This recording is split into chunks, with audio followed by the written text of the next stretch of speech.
मित्रांनो, बऱ्याच विद्यार्थी मित्रांची तक्रार असते की ते दररोज तासनतास अभ्यास तर करतात, पण ऐन पेपरच्या दिवशी त्यांना काहीही आठवत नाही.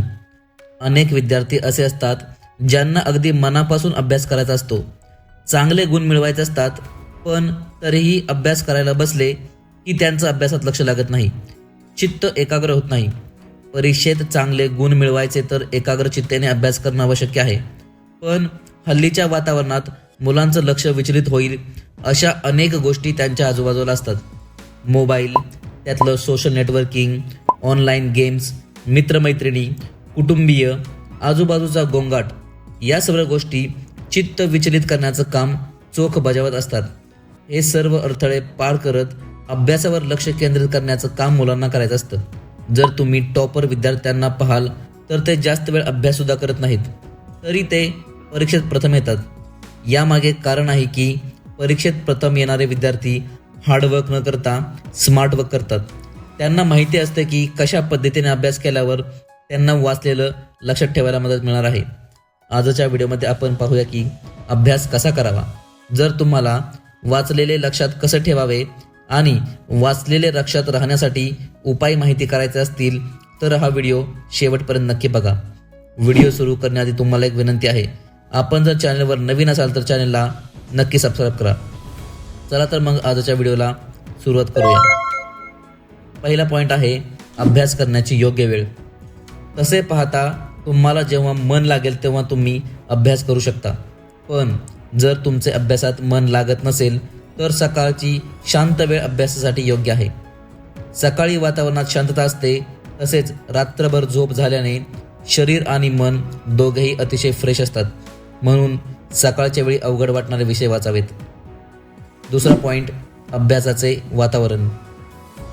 अभ्यास करण्यासाठी एक विशिष्ट वातावरणाचीही आवश्यकता असते, म्हणून योग्य जागा निवडा. काही गोष्टी ध्यानात असू द्या. अभ्यासाला बसण्यासाठी अशी जागा निवडा जिथलं वातावरण शांत असेल, त्या खोलीत पुरेसा उजेड असेल. बसण्यासाठी टेबल खुर्ची ठेवा. पुस्तके ठेवायला जागा असू द्या. त्या खोलीच्या बाहेर डू नॉट डिस्टर्बचा बोर्ड लावून टाका, जेणेकरून कुटुंबातले इतर लोक तुम्हाला डिस्टर्ब करणार नाहीत. नेक्स्ट पॉईंट आहे उत्सुकता. अभ्यासात मन लागण्यासाठी सर्वात महत्त्वाची गोष्ट आहे ती म्हणजे उत्सुकता.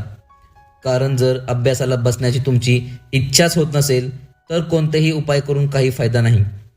म्हणून सर्वात आधी तुम्हाला एकदम फ्रेश व्हावे लागेल. शरीर व मनाला एकदम ताजे करा. यासाठी अभ्यासाला बसताना टेबल खुर्ची यासारख्या उंच वस्तू घ्या. पुरेसा उजेड आणि शांतता असलेल्या रूममध्ये पाठीचा कणा ताठ करून अभ्यासाला बसा. चौथा पॉईंट आहे नियमितता. कोणतीही गोष्ट जर तुम्ही नियमित करत असाल तर काही दिवसांनी शरीराला त्या गोष्टीची सवय होऊन जाते. जरी सुरुवातीला तुमचे मन अभ्यासात लागत नसेल तरीही बळजबरीने अभ्यासाला बसा.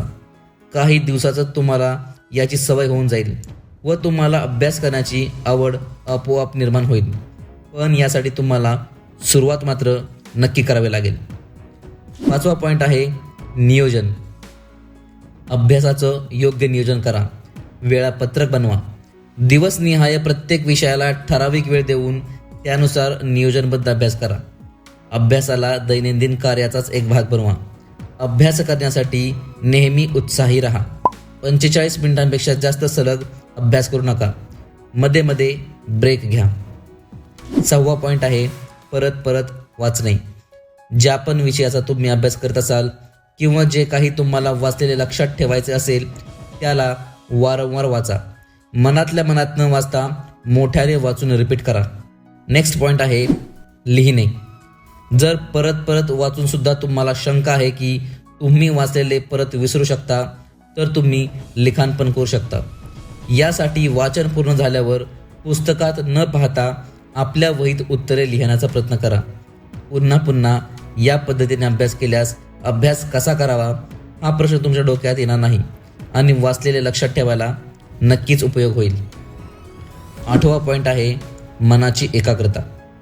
अभ्यास करण्यासाठी महत्त्वाची गोष्ट म्हणजे एकाग्रता.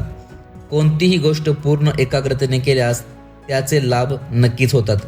चांगल्या पद्धतीने अभ्यास करण्यासाठी शांत मन आणि एकाग्रतेचा आवश्यकता आहे. यासाठी तुम्ही ध्यान आणि योग प्राणायाम करू शकता. अभ्यासाला बसण्यापूर्वी 10 मिनिटे कोणताही विचार डोक्यात येऊन देऊ नका. आपले चित्त श्वासावर एकाग्र करा. श्वास कशा पद्धतीने आत बाहेर होत आहे ते अनुभव करा. 9वा पॉईंट आहे आराम आणि झोप देखील महत्त्वाची आहे. ब्रेक न घेता सातत्याने अभ्यास केला तर तुम्हाला कंटाळा येऊ शकतो, अभ्यासाचं ओझं वाटू शकतं. म्हणूनच अभ्यास करताना दर ठराविक वेळेनंतर ब्रेक घ्या. या ब्रेकच्या वेळी तुम्ही काही सकारात्मक कामे करा ज्यामुळे तुम्हाला नवीन ऊर्जा मिळेल. केलेला अभ्यास तुम्ही विसरणार नाही. दर 45 ते 60 मिनिटांनंतर 5-10 मिनिटांचा ब्रेक आवश्यक घ्या जेणेकरून तुमचा मेंदू फ्रेश होईल. मन लावून अभ्यास करण्यासाठी चांगली झोपही तितकीच आवश्यक आहे. जेव्हा आपण चांगली झोप घेतो तेव्हा आपल्या शरीरातील हार्मोन्स योग्य पद्धतीने स्त्रवतात आणि मेंदू बळकट करतात, शरीरालाही आराम देतात. यामुळे झालेला अभ्यास लक्षात राहण्यास मदत होते. थकलेल्या शरीराने कधीही अभ्यासात मन एकाग्र करता येत नाही. म्हणून रोज कमीत कमी 7 ते 8 तासांची झोप आवश्यक आहे. 10वा पॉईंट आहे प्रेरणा. अभ्यास असो वा इतर कोणतेही काम, त्याला उत्कृष्ट पद्धतीने करण्यासाठी प्रेरणेची आवश्यकता असते. यासाठी तुम्हाला सेल्फ मोटिवेट व्हावे लागेल. आतून प्रेरणा निर्माण करण्यासाठी तुम्ही आयुष्यात एक स्वप्न ठरवू शकता आणि त्या दिशेने आपली वाटचाल सुरू करू शकता. आणि मित्रांनो, आता सर्वात शेवटचा पॉईंट म्हणजे स्वतःला ओळखा. प्रत्येक विद्यार्थ्याची अभ्यास करण्याची पद्धत वेगवेगळी असते. प्रत्येकाची अभ्यासाची वेळ ही वेगवेगळी असू शकते. कोणाचं भला पहाटे अभ्यासात मन लागतं तर काही लोक रात्रीच्या वेळी चांगला अभ्यास करू शकतात. तुमचं शरीर कोणत्या प्रकारात मोडतं, तुम्ही कोणत्या वेळी फ्रेश असता हे जाणून घ्या. तीच तुमची अभ्यासाची योग्य वेळ असेल. त्यावेळी केलेला अभ्यास दीर्घकाळ लक्षात राहतो. तर मित्रमैत्रिणींनो, हे होते योग्य पद्धतीने अभ्यास करण्याचे काही नियम, किंवा आपण यांना नियम न म्हणता पॉईंट्स म्हणू शकतो. मला आशा आहे की तुम्हाला हा व्हिडिओ नक्कीच आवडला असेल. मित्रांनो, तुम्ही अभ्यास करताना कोणकोणते पॉईंट्स वापरता हे कमेंट करून नक्की सांगा. चला तर मग अशाच इम्पॉर्टंट व्हिडिओमध्ये पुन्हा भेटूया. Take care.